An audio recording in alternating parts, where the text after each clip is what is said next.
Green Premiums. As I discussed last time, Bill Gates argues that we must reach net zero greenhouse gas emissions by year 2050. To understand what this will take in financial terms, he introduces the concept of green premiums. I'll give a definition in a minute, but let me illustrate the concept of green premiums with an example. Imagine you are thinking about buying a car. Since you are a poor student, it will have to be a budget car, so no fancy cars. You are considering two options. One is a Honda Fit, which has an internal combustion engine.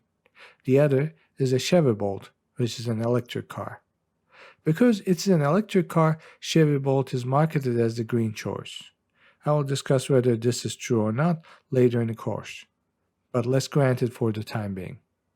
How does the cost of buying the Chevy compare to buying the Honda? First, there's the price tag. The most basic version of Honda Fit sells for $16,000. The recommended sales price of Chevy Bolt is almost twice that amount. But the cost of ownership isn't just about the purchase price. There's also the cost of fuel, which is gasoline for Honda Fit. Under the current prices, that costs about $15 per 100 miles of driving at reasonable speeds. For Chevy, the fuel is electricity, which is much cheaper. There's also depreciation and maintenance. As someone who owned a Fit for over 10 years, I can testify that these cars are low maintenance. After about 100,000 miles, the struts go out. If you live in the South, you might also have to replace the AC, but that's it. You can drive these little buggers till the sun becomes a red giant. Electric cars, however, are high maintenance, in part because the technology is new. Any car mechanic can fix an internal combustion engine. Electric cars require expertise, specialized tools, and virtually no OEM parts. Besides, if you're a regular driver, in 10 to 15 years, the battery will significantly degrade and require replacement. So it will cost a bunch of money to keep an electric car running. Assuming that you will drive it for 15 years or 150,000 miles or whichever comes first, the total cost of ownership comes down to about $50,000 for Honda Fit. Whereas it is double that for Chevy. That difference of $50,000 is the premium you would have to pay to choose the greener option, hence the phrase green premium. Indeed, that's how we define a green premium. It's the cost difference between traditional products and their zero or low carbon alternatives. The green premium of a Chevy Bolt is about $50,000 over a Honda Fit. The concept of green premiums is helpful in telling us how hard it will be to reach global net zero emissions. After all, each item on this list have hefty green premiums attached to them. If we know how many watt hours of electricity we will need by year 2050 and the green premium for each watt hour of electricity, we can calculate in dollars how much it will cost to make electricity production completely net zero. Spoiler alert, it will be trillions of dollars. You might be wondering, why though? Sunlight brings more energy to Earth than we can even dream of consuming. Similarly, wind is free.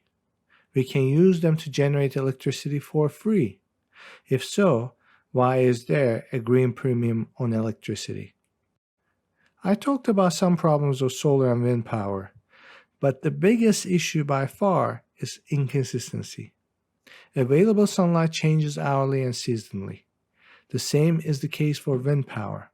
To meet the demand for electricity, we need to either build sufficient storage or we need to supplement solar and wind with other energy sources such as nuclear or fossil fuels. Then we factor the cost of storage or supplemental production. Solar and wind are currently far from being competitive. Indeed, according to Bill Gates, the green premium for electricity in the US and the EU is between 15 to 30%. This might not strike you as too bad, and you are right, it could have been worse. Because in other places, it is worse, much worse. Besides, A 15% hike in electricity prices might prove lethal for the ailing manufacturing sector in the United States. If, let's say, Boeing cannot compete with Airbus because of the increased electricity prices in the US and moves its plans to Mexico or China, where it can use cheap and dirty electricity, there will be no reduction in net global emissions. The US emissions will go down, as well as the US GDP, whereas Mexico's or China's emissions will go up. The issue, however, isn't just electricity. Steel, concrete, plastics, and a whole bunch of other things we make, use, or consume come with a green premium. I will focus on the first three because that's what Gates pays most attention to in these chapters. Let's start with steel. Steel manufacturing takes place in coke ovens. The chemical reaction that takes place in these ovens is this. One of the inputs to this reaction is ferric oxide, which is commonly known as rust. The other input is carbon from coke, which is a refined form of coal. The reaction generates elemental iron as well as a bunch of carbon dioxide. Indeed, it comes down to about 1.8 pounds of carbon dioxide released for every pound of steel produced. Notice, this is inherent to the chemical reaction. As long as we are stuck with the coke process, we can't avoid producing carbon dioxide. The same is the case for concrete, which is a versatile construction material. The problem here is cement, which is the main binding agent in concrete. Again, we are stuck with a chemical reaction. The input is crushed limestone. When heated, limestone decomposes into lime, which is a fine white powder. And again, carbon dioxide. The ratio here is about 1:1. For each pound of cement, we have to release 1 pound of carbon dioxide. The story is about the same for plastics, except polymerization reactions used in plastic manufacturing are a little bit more complicated than what I can explain. The short story, however, is this. Plastics are made from fossil fuels, and half of the carbon in those fossil fuels are released as carbon dioxide during manufacturing. So, we see a common pattern here. The chemical processes required for making steel, concrete, and plastics are inherently carbon positive.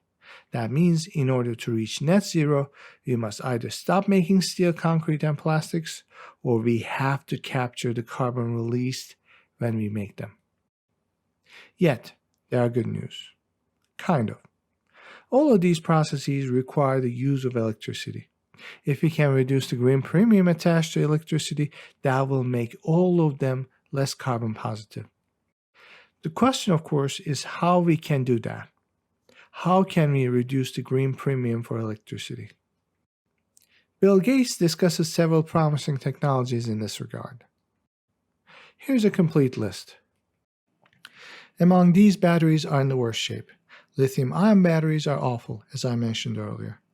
Both manufacturing and recycling them release massive amounts of carbon dioxide to the atmosphere.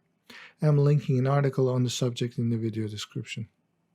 What's more, they have very low energy densities, meaning they are bulky and heavy. Gasoline is excellent in this regard, which explains why it is such a popular fuel. A modern gasoline car can easily travel more than 500 miles on a 15-gallon tank. An electric vehicle must carry almost a ton of batteries to come even close to that range. What's worse, batteries are unlikely to get better. Despite much hype from manufacturers such as Tesla, the improvement in capacity and cost has been marginal over the last 10 years. Notwithstanding some left-field breakthrough, batteries are an unlikely savior. Pumped hydro storage and geothermal energy are also a bit underwhelming. They are both proven technologies, but they are also both highly dependent on geography. Then there's sustainable nuclear fusion, which has been stuck in the experimental stage in the last 50 years or so. The promise is great. If we can manage generating electricity through nuclear fusion, we will have practically unlimited electricity. But despite decades of dedicated research effort and tens of billions of dollars in investment, there is so far no commercial prototype. Then there is thermal storage, hydrogen fuel cells, and direct air capture. These are all promising technologies that face some engineering challenges. For instance, direct air capture is inefficient and expensive, which makes large-scale deployment prohibitively expensive. And then there are these: nuclear fission, offshore wind, point carbon capture, and reduced consumption methods. They're all proven. They all work. They just need to be deployed more extensively if they are to make a tangible difference in offsetting the green premium on electricity.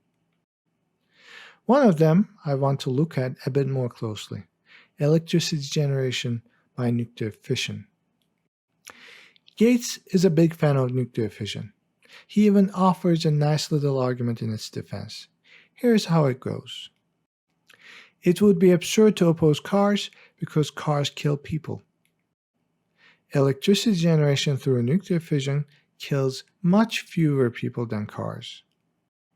Therefore, it's absurd to oppose electricity generation through nuclear fission. To his defense, there's substantial evidence supporting the second premise. I'm linking in the video description 2 articles making a case that power generation through nuclear fission is safe. But this raises the question why most people in the Western world are opposed to it. We will come back to this subject later on and explore this very question. But this brings me to the end of this lecture. Send me a message if you have any questions. Thank you for your patience, and I'll catch you next time.